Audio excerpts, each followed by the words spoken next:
आज इस वीडियो में हम त्रिकोणमिति का सवाल करेंगे। एक त्रिभुज हमें दिया गया है और इस त्रिभुज में 3 भुजाओं के मान दिए गए हैं।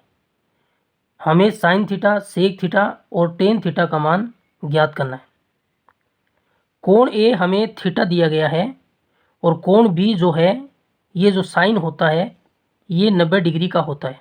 ये कोण हमें 90 डिग्री दिया हुआ है। किसी भी त्रिभुज के अंदर ए कोण 90 डिग्री होता है तो वह त्रिभुज समकोण त्रिभुज होता है। तो ये समकोण त्रिभुज है और 90 डिग्री के सामने वाली भुजा कर्ण होती है। 90 डिग्री के सामने वाली भुजा AC कर्ण होगी। तो यहाँ पर हमें कर्ण का मान 5 दिया हुआ है। इस त्रिभुज में दूसरा कोण दिया हो तो उसके सामने वाली भुजा लंब होती है। तो हमें यहाँ पर जो दूसरा कोण दिया है वो थीटा दिया है, तो थीटा के सामने वाली भुजा BC लंब होगी और इसका मान हमें 4 दिया हुआ है। अब तीसरी भुजा जो AB रह गई है उसे आधार कहते हैं। तो आधार का मान 3 दिया हुआ है।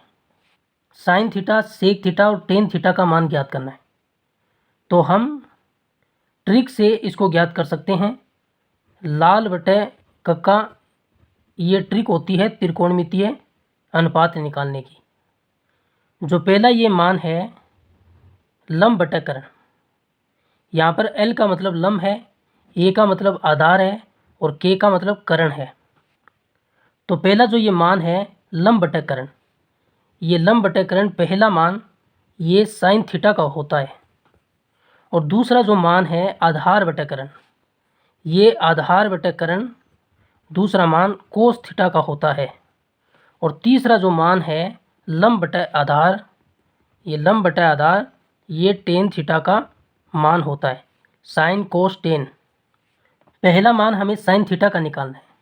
तो साइन थीटा का मान हो गया लंब बटे कर्ण। तो लंब का मान यहाँ पर 4 है और कर्ण का मान 5 है। तो साइन थीटा का मान 4/5 आएगा।